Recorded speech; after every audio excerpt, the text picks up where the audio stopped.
Hello, everyone.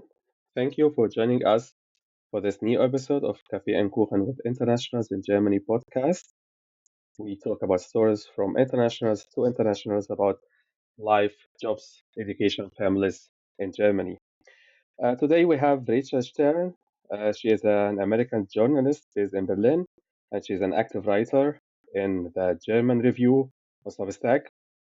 Of course, all the links to her work, to her Substack, and articles will be in the description of this audio. Thank you, Rachel, for joining us today. Thank you for having me. I'm happy to be here. Thank you. This is your second time, and this is actually the first time that we have a guest for a second time on our show, so it's a special episode. Oh, I'm honored. Thank you. Thank you. Uh, we come today to discuss a very special topic that affects many internationals who are living here in Germany. Um, and just to give some background, I think in October or September this year, the law for the turbo einbürgering for the fast track citizenship that was applied as of last year, it was unfortunately this year scrapped in the Bundestag, so it was cancelled this year. We will know from Rachel what happened, why was this cancelled, also what is her opinion, how this affecting internationals living here, and also people who are considering moving to Germany. So, Rachel, first of all, I would like to ask you to give us some information about the process for this change. So, this was voted in the Bundestag in October this year, October 2025. So, which party did initiate this change? Which parties in the Bundestag were for the change, which were against? Was it a clear majority, or was it like a controversial change, voting in for changing the nationalization uh, law? Yeah, that's a good question. So, to give you a little bit of background, the Mhm. Turbo Einbürgerung, basically like the turbo citizenship, was introduced by the last coalition government made up of the SPD, Greens, and FDP. And this was one of their like staple parts of the new coalition agreement where anybody who was quote unquote highly integrated in German society could receive citizenship after only 3 years. But Mhm. it was a little bit controversial because some other parties said that it cheapened the value of citizenship and that it was causing a flood of migration and not necessarily the migrants that Germany wanted or needed. So, as a result, they were discussing for a while if it was going to be repealed. And, like you said, in October, I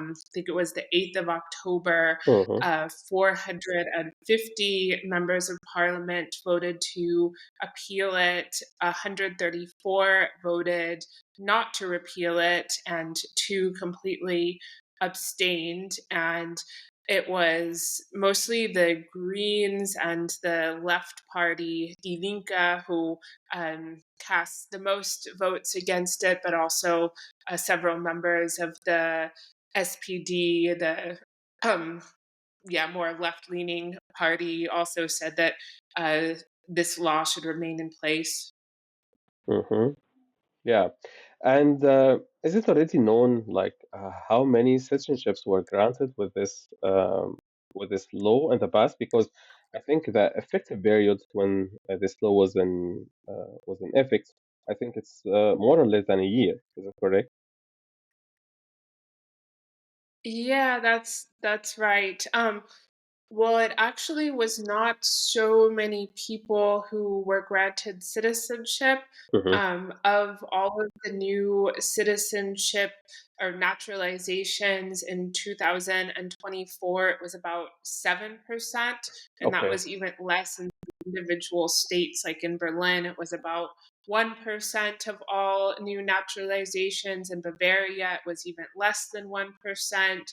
So there was indeed a flood of naturalizations last year, but that was mostly due to Syrians who had arrived in the country about 10 years ago. And under the old rules, qualified to naturalize. And then there were several other nationalities as well who were qualified for the first time, but it was a really, really small number of people who were getting their citizenship through the turbo route.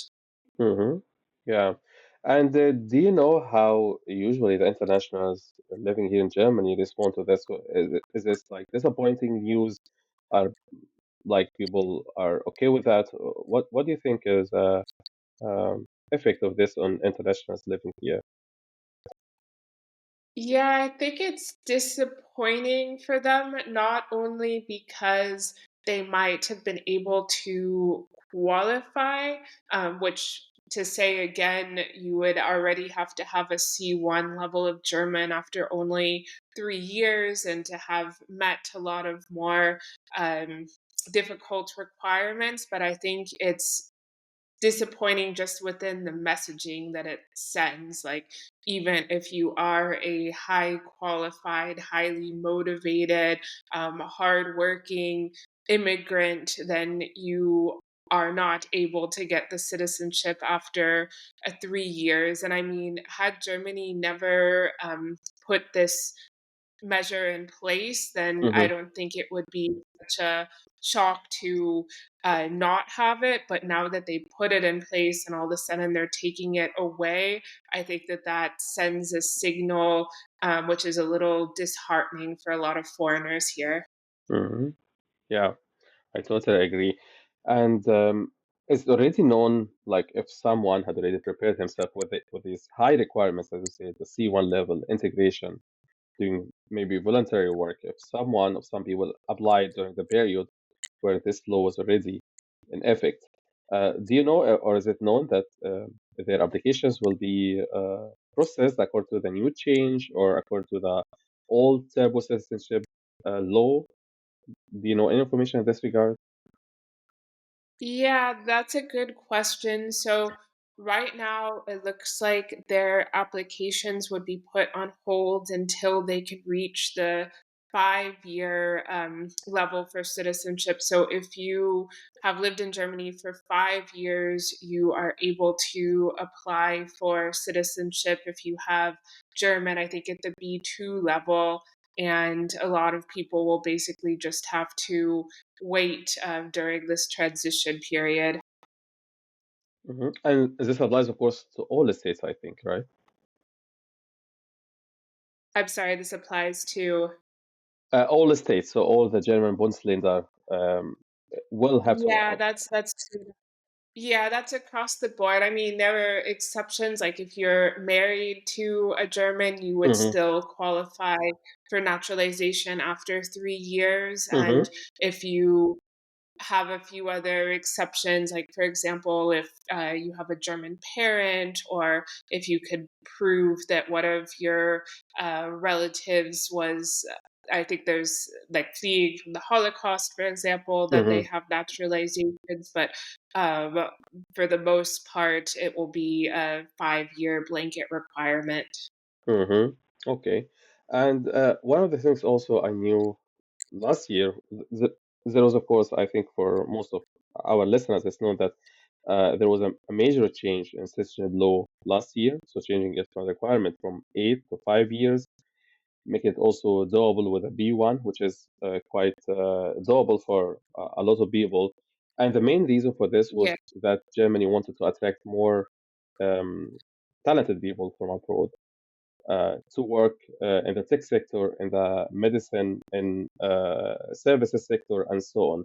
So now that part of the new change is scrapped, it's no longer in effect. How this will affect Germany's ability to attract international talent?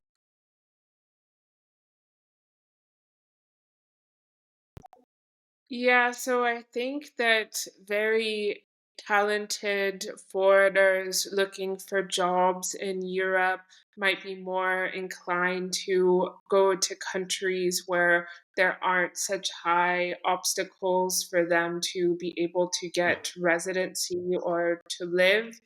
Hmm. Um, I mean, it seems like Germany has been, as a whole, debating a lot of measures that would make it more difficult for foreigners. They're also debating taking away the dual citizenship option right now. And there were a lot of barriers for somebody to get their residency permit. I know people who have been here for over 10 years and still have to go to the foreigner's office every year to renew their permit, and it's a Hmm. tedious process. So I think, in general, the amount of bureaucracy that Germany is imposing is kind of pushing some foreigners away, despite Germany as a whole really needing qualified workers.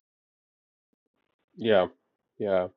And speaking of this and other EU countries in specific, is the current citizenship law comparable to other countries around us? Is it more difficult now or easier compared to other countries like France, UK, Netherlands, and so on? Yeah, that's a good question. So, as a whole, most European countries Mm-hmm. offer citizenship between 5 and 8 years, although a lot will make it easier to get permanent residency so that people aren't so much in limbo, or they have sort of a clear cut path where they know, okay, if I have residency for this many years, then I could qualify for citizenship. But that said, there are countries like Italy or Mm-hmm. Austria where you still have to live there for a full 10 years before qualifying for citizenship. Yeah. So I think with the current measures, the naturalization process in Germany is easier compared to other EU countries. Is this what you're trying to say? Yeah, I think it depends on what you compare it to, but Mm-hmm. I would say as a whole, Germany has a lot of leniencies in the law that you don't see in other countries. I mean, the 5 year requirement is still at the lower end of the bar, and there aren't really any EU countries that offer citizenship by naturalization in less than 5 years, as far as I know of. So I think that the main detriment of having this 3 year law repealed is not that it existed in the first place, but just the messaging that it sends by taking it away. Yeah. Okay. Um, Thank you very much, Rachel. Uh, I had a great time discussing with you this topic. Thank you and have a nice day. Oh, thank you. You too, Mohammed. Thank you. Bye bye. Bye.